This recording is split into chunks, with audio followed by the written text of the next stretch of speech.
We want to take you to the White House, where White House Press Secretary Kayleigh McEnany is conducting her first press conference. Let's listen in. In provider relief fund payments to 395 hospitals across the country that have been hardest hit by the COVID-19 pandemic.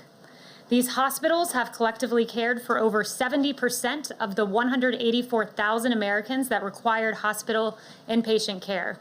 $10 billion of the $12 billion will go towards hospitals treating 100 or more COVID-19 admissions.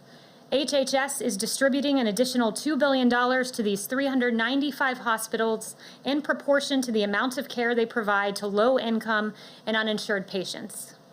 This is consistent with our effort to ensure that Americans who need federal government assistance the most receive it.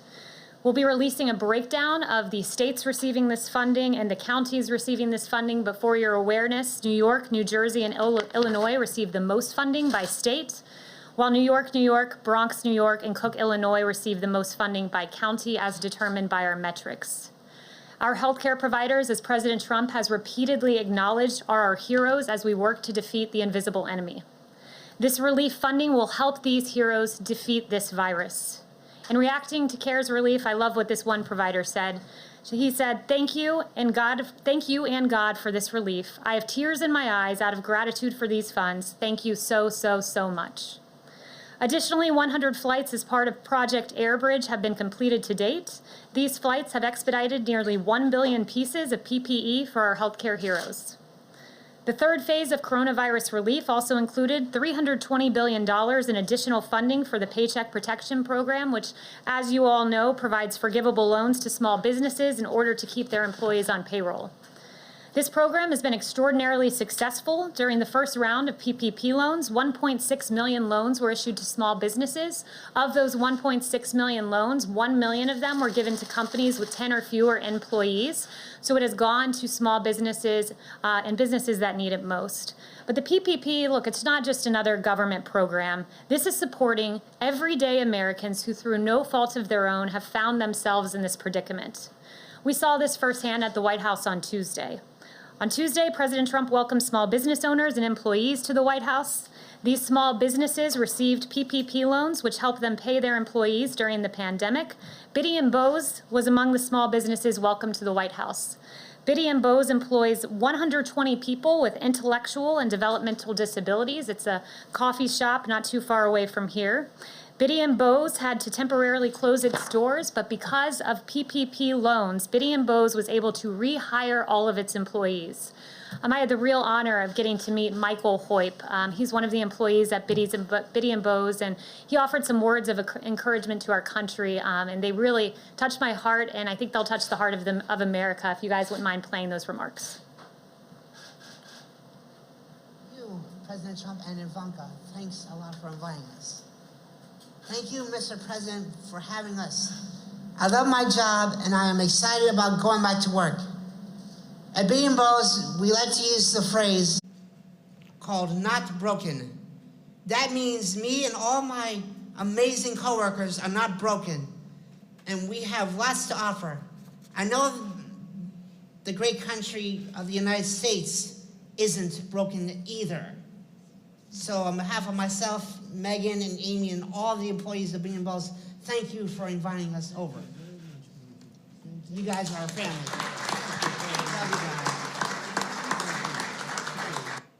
Michael's an incredible young man. I gave him a call yesterday and asked him what he was up to, and he said he and his fellow employees were literally handwriting notes to put in with their coffee packages that they send out to consumers. I received one of these notes from another company, and it really does put a smile on your face, and Michael's doing that each and every day. And Biddy & Bose, they represent the hope and opportunity that is on the horizon for America's workers, as their business embodies the American spirit. Workers like Michael show that this country is not broken and that we will recover together. Michael, thank you. You're an American hero. Thank you for sharing that message of hope. And with that, I'll take questions. John. Kayleigh, if I could, welcome to the podium for the first time. Thank you. As well. The markets are down substantially today after the president yesterday suggested in the East Room that he might use tariffs to punish China over the coronavirus. Is there any serious consideration being given to putting new tariffs on China, or was the president just spitballing yesterday? Look, I won't get ahead of any announcements from the president, but I will echo the president's displeasure with China. It's no secret that China mishandled this situation. Just a few examples for you. They did not share the genetic sequence until a professor in Shanghai did so on his own the very next day. China shut down his lab for, quote, rectification. They slow-walked information on human-to-human transmission alongside the World Health Organization and didn't let U.S. investigators in at a very important time. So we take displeasure with China's actions, but I certainly won't get ahead of the president with those announcements. Is the president seriously considering forcing China to pay some sort of compensation, reparations, whatever word you want to put on it? Again, when it comes to retaliatory measures, I will not get ahead of the president on that. Thank you, Kayleigh, and welcome to the podium as well. The president said yesterday that he has a high degree of confidence that the coronavirus originated in a lab in Wuhan, China, and yet his own intelligence agencies say they're still investigating. So does the president have information, and has he drawn a conclusion that the intelligence community has not yet? Look, the president's statement is consistent with the other intelligence assessments. While we continue to have very limited and dubious data from China, current assessments indicated that President Trump's statement is consistent with what some analysts believe is the epicenter of where the virus began. And I would note that intelligence statement you're referring to really made 2 points. One, that this virus originated in China. Two, that it began through contact with infected animals or was the result of an accident at a laboratory in Wuhan.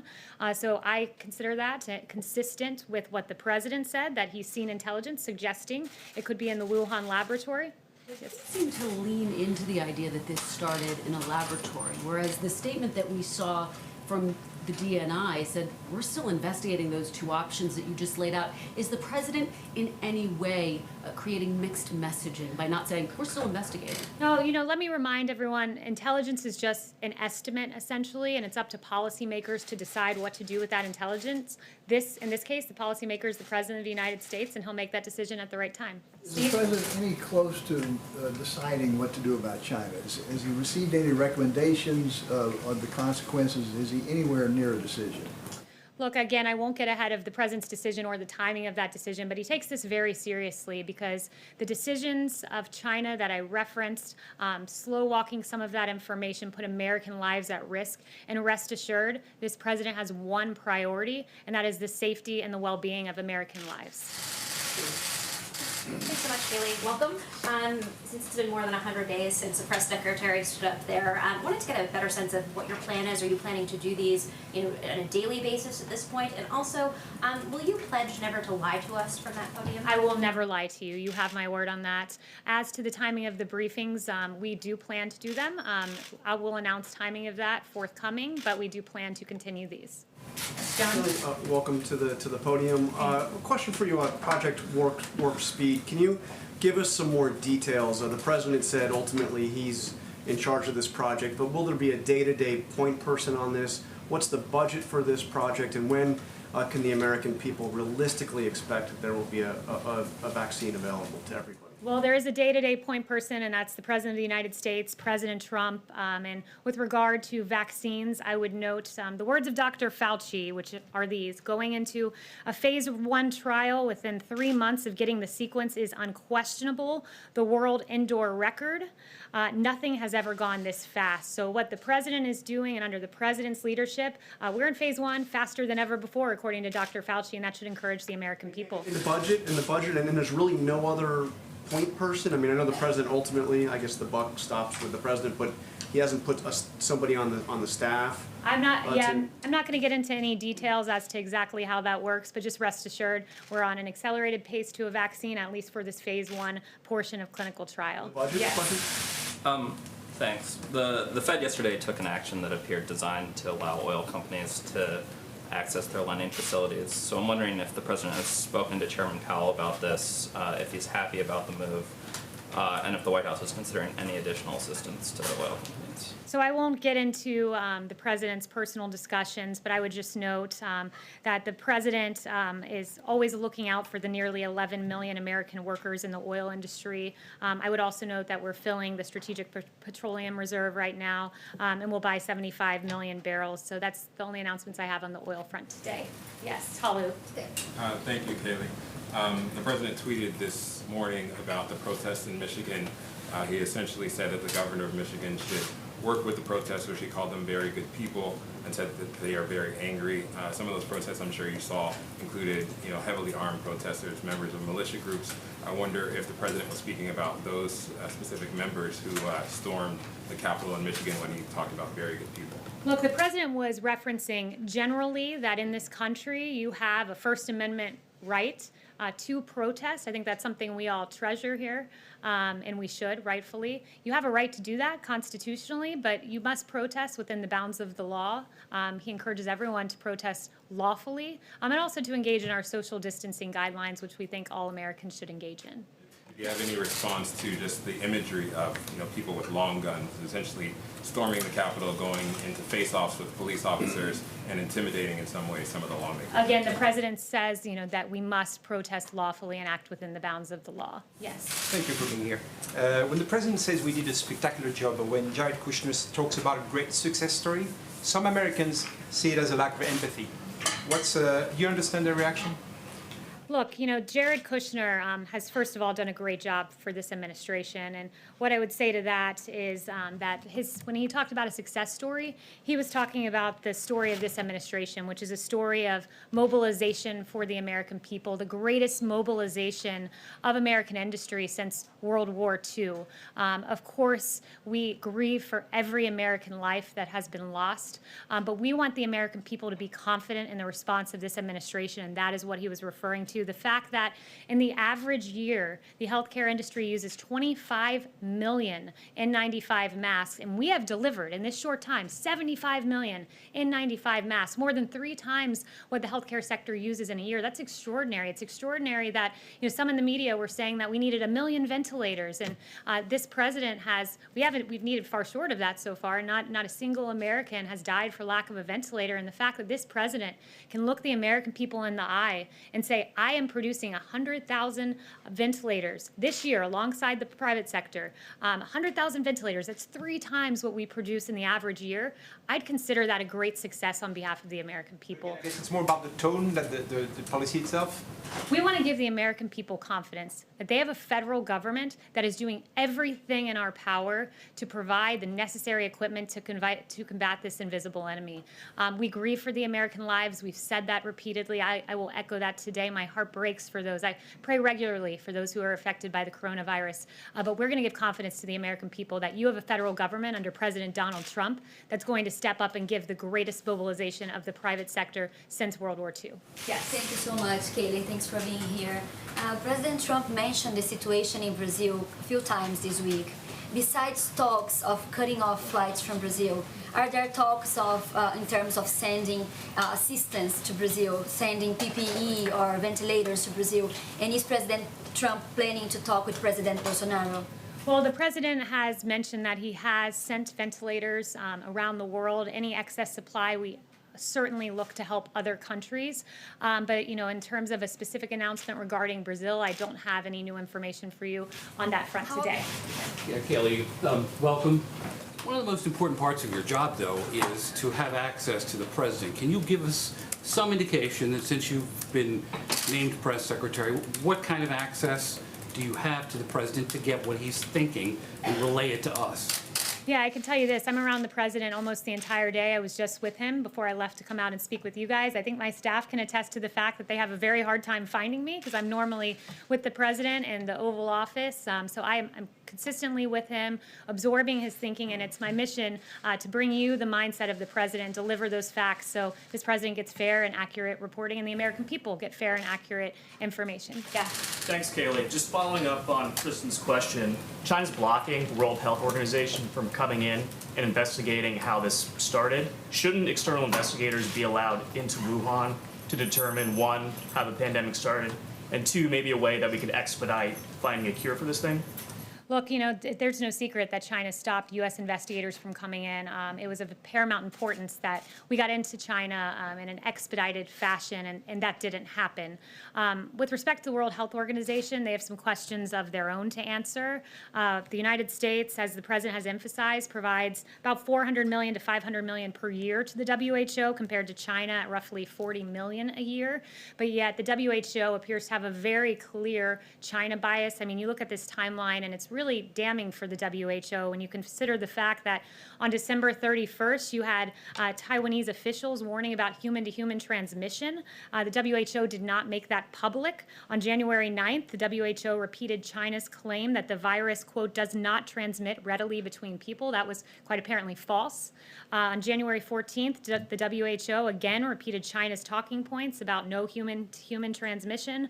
They praised China's leadership on the 22nd of January. On the 23rd, they said, and this is incredible, the pandemic didn't represent a public health emergency of international concern. And even on February 29th, you had the WHO saying that when the coronavirus was spreading around the world, they chose to put political correctness first by opposing life-saving travel restrictions. The travel restrictions this president put in place, the travel restrictions that Dr. Fauci praised as saving lives. And you have the World Health Organization opposing a measure that saved American lives. That's unacceptable, especially at a time when the U.S. was providing $400 to $500 million. John. Kayleigh, this time last week, the president was saying that he was not happy with Georgia's Governor Brian Kemp for beginning the reopening process in the way that he was at the time that he was. A week later, there have been some peaks and valleys in new cases in Georgia, but overall the trend line is down. Do you know what the president's thinking about the Georgia reopening is as of today? Look, the president is resolute in saying that the states take the lead here. It's the decision of governors to decide what is best for their state. That being said, I talked to the experts. I talked to Dr. Birx. I talked to Dr. Fauci, and they say, rightfully so, this president has always sided on the side of data, which is why he encourages all states to follow the data-driven guidelines to reopening. All states from Georgia on down the line should follow those guidelines, but ultimately it is the decision of the states. And one note I would make about the president, in times of national emergency, we seem to have had a trend in this country where presidents aggregate power at the federal level, but this president has devolved power. He's invested in a principle that I cherish, and I know many others do, which is federalism, and I think that was the right decision. Has he mentioned how he feels about Governor Kemp in the last few days? I have not spoken to him about Governor Kemp in the last few days. As the on the lines of reopening, as the president pushes forward to reopen the country, does that mean he'll be campaigning in those states where that will be reopening? So I would refer you to the Trump campaign on that question. Yeah. Yeah, thanks for being here, Kayleigh.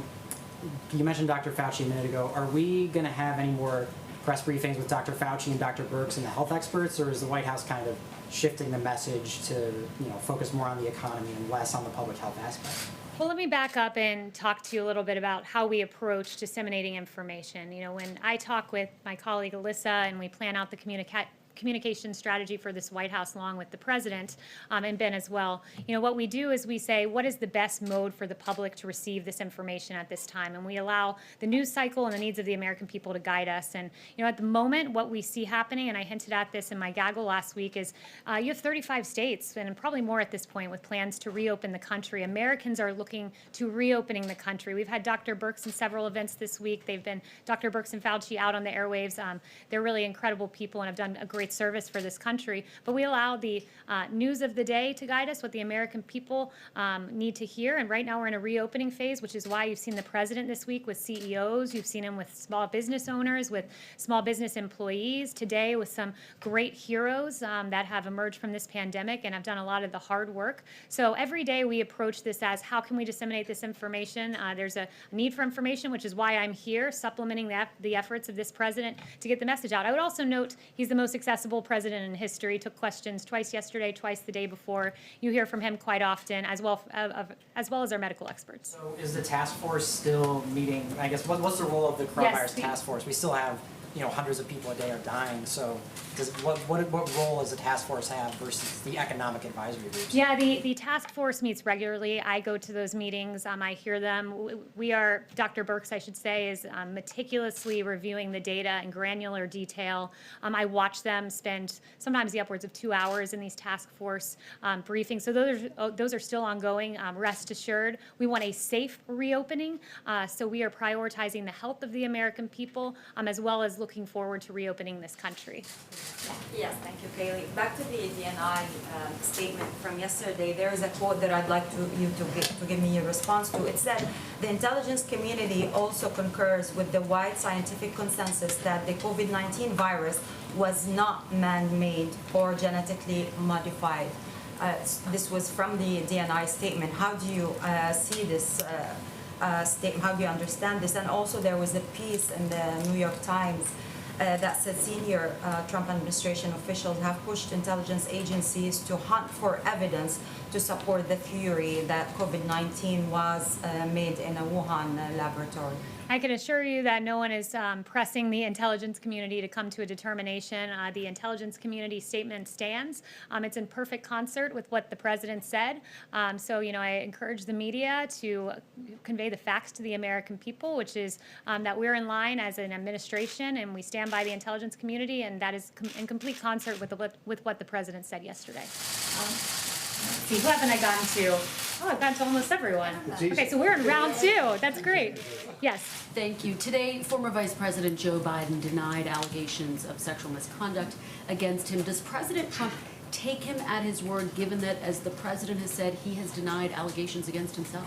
Well, what I would say is that we are pleased that the former vice president has decided to go on the record. It took him less than, 16 hours to follow the advice of the president of the United States and come out and publicly address those claims. So, we're glad to see that he's on the record on this. Let me just ask you about something the president said moments ago in an interview. He said that Tara Reade is, quote, far more compelling than anything they had with respect to Brett Kavanaugh. What did he mean by that? What is more compelling?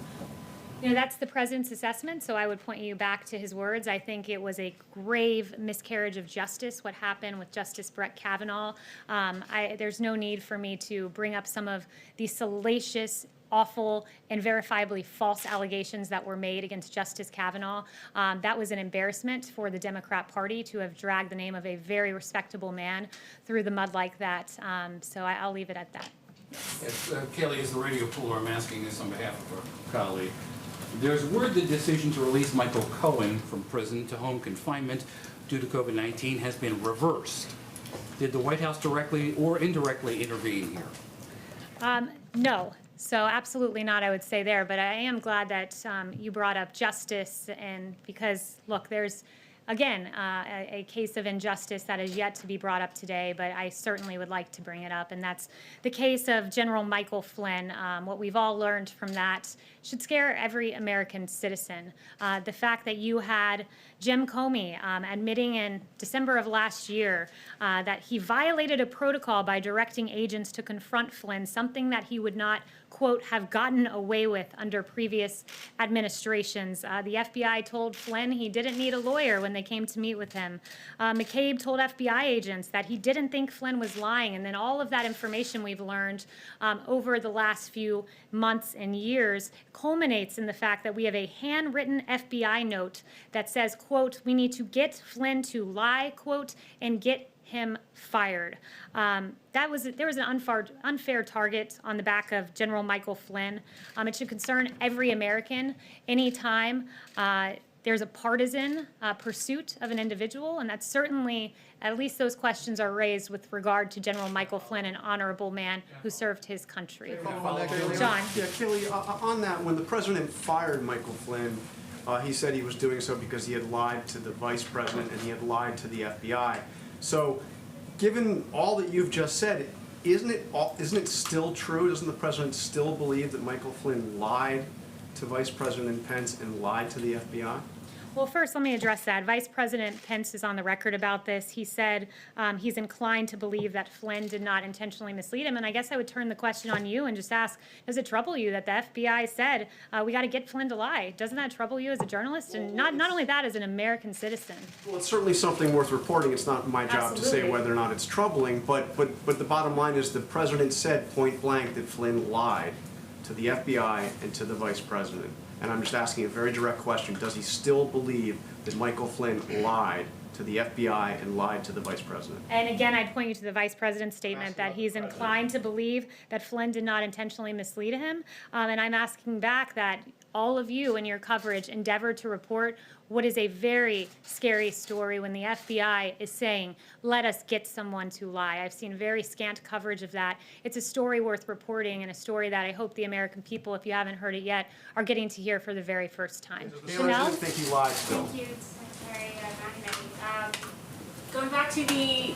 South China Sea, we had an issue come up this morning where you had the USS Barry crossing international maritime waters, and then this is in the South China Sea, and Chinese officials are saying that this will be a dead-end endeavor.